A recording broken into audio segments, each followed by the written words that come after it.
мы выдвинули рекордное количество кандидатов, более 9 тысяч. Это третье место среди всех партий, которое было.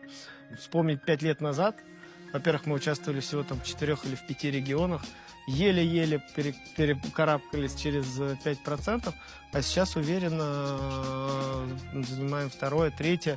В нескольких участках победили все партии. Вот, в Томской области, где много студентов, ну, там, прям молодых людей, прям побеждаем.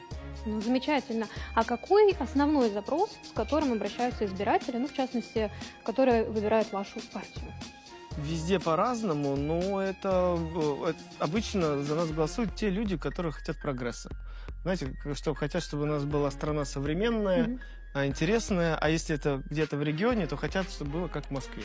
У нас есть целый прям букет проектов, которые помогают людям как-то жить у себя в регионе, самореализовываться и быть, ну, чтобы им там было интересно.